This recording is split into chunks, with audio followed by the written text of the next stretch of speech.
from this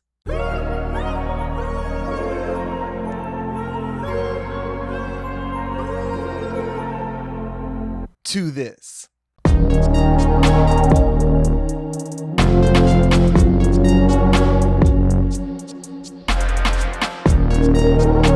Welcome to the channel. My name is Hero, and this video I created because I received a request from another producer asking how I use Scalar 2 to extract MIDI chords from a sample. Here's my take on it. To create the chord progression, I used this sample that I purchased off Loopcloud, and it sounds like this.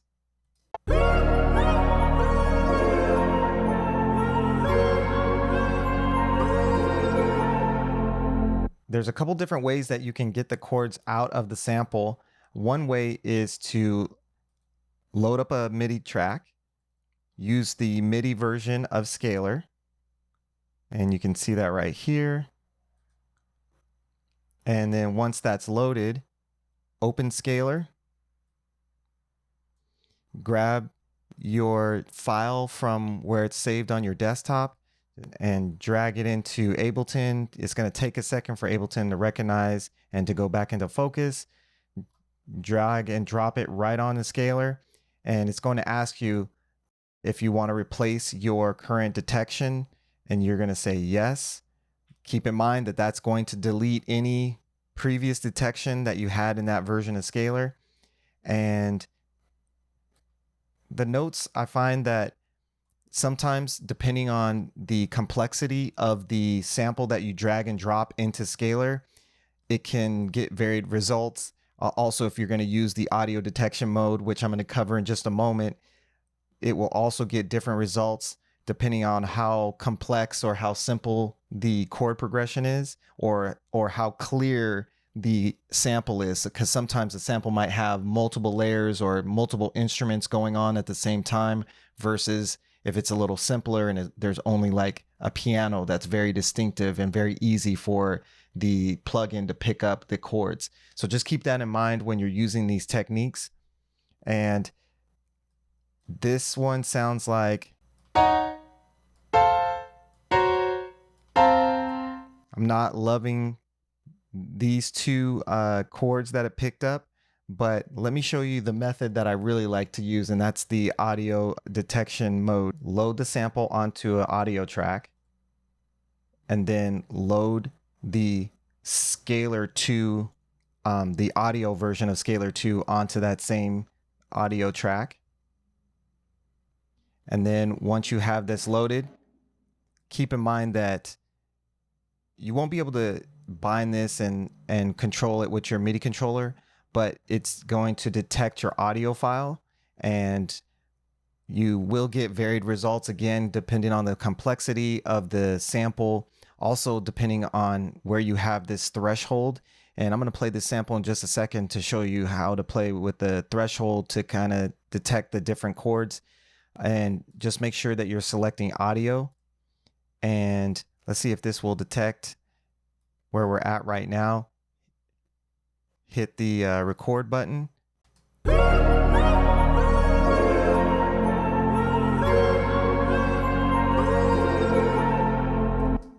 So that detected some of the chords. Let's see what it sounds like.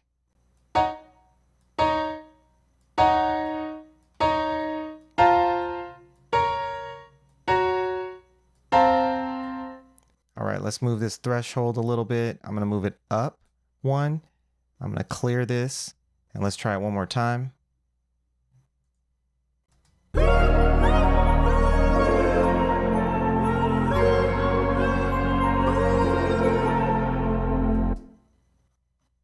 And let's try one more time.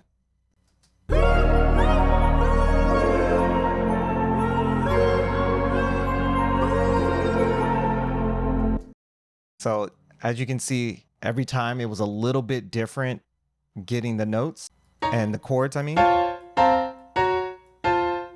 All right, let me share the difference between what we just received and the results that I received when I was doing the original audio detection for this track.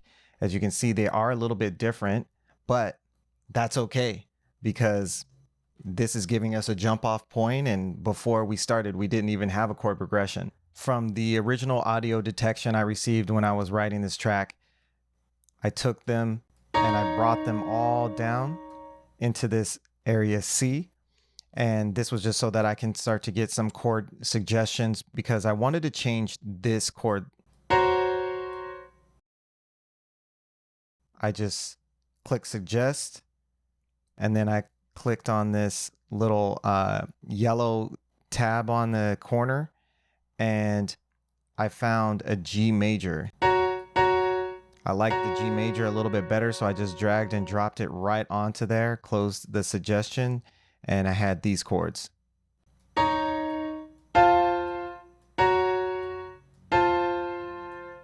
From there, I wanted to get the detection and the chords that I found and modified. I wanted that into a MIDI version of Scalar 2 so that I could play it with my MIDI keyboard. And the way to do that is to make sure that you have Scalar 2 loaded onto a MIDI track. Go to the audio version of Scalar 2, click on that gear icon, click on Session, and then click on Sync. Then you can click on Entire State. And once you click Sync, it is going to sync the entire state of your Scalar 2 audio version of Scalar 2 into any other Scalar versions that you have on your track. One thing I wanted to touch on is that once I had the detection, underneath the detection is detected scales. And you can select any of the detected scales and you can see that it changes the suggested chords. I selected B flat harmonic minor scale. Once I had the chords synced over from the audio version of Scalar to the MIDI version of Scalar, I then bound this C lane so that I could play it on my MIDI controller. I clicked MIDI capture and I just played the MIDI in the way that, or the chord sets in the way that I wanted.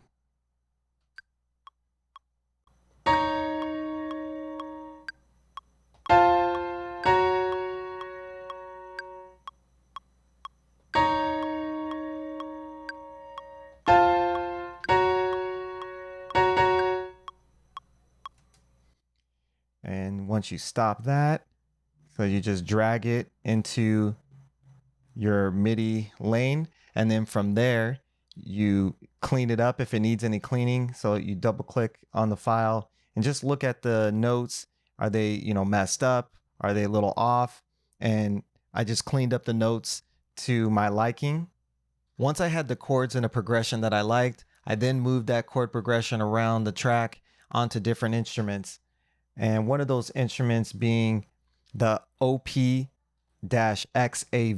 by Arturia. And it sounds like this.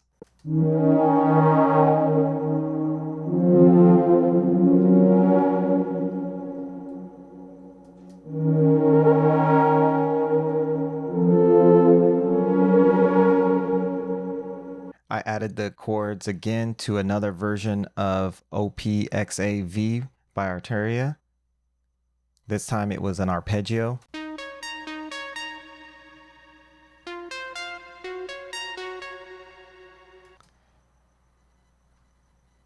I then added those same chords to a version of Cube, and I added the knock clipper to bring out a little more of the sound because the sound was a little bit quiet. And then I put halftime on it. So I slowed down the sound to half speed, and this is what it sounds like.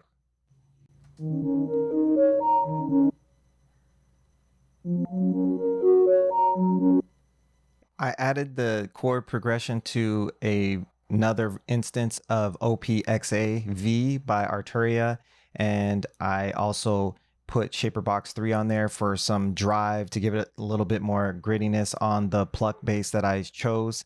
I also, for that chord progression, I did remove the notes, the upper notes, and just kept the bottom notes of the chord progression. So just to make it simple, and it sounds like this.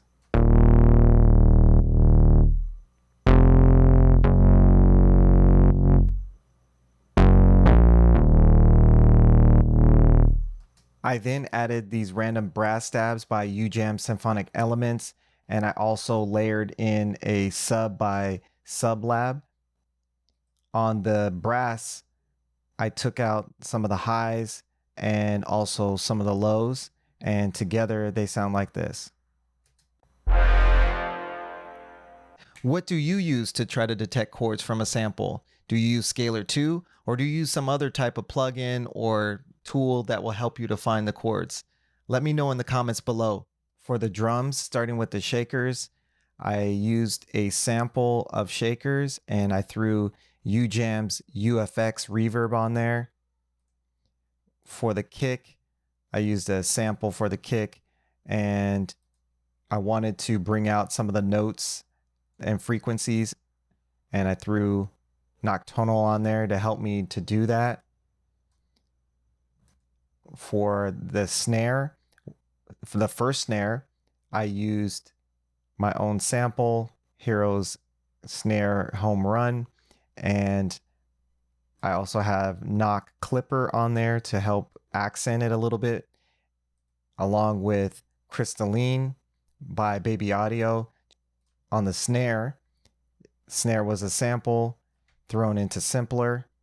I did EQ out some of the lows, and I also added Knock Clipper on there to also make it crack, to bring out that knock.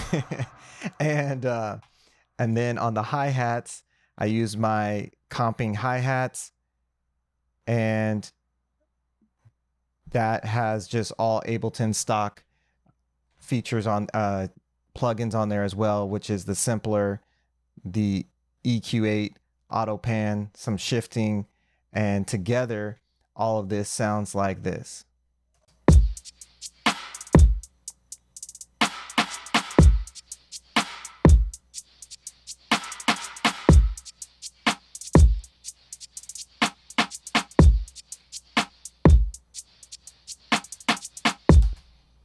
I also added a vocal chop from Excel by Output. I threw ufx-reverb on there from Ujam, and I also automated the transition control knob from Transit by Baby Audio, and it sounds like this.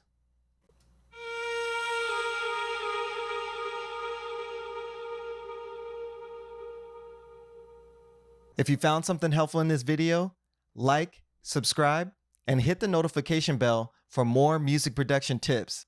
Now let's listen to how this beat came out.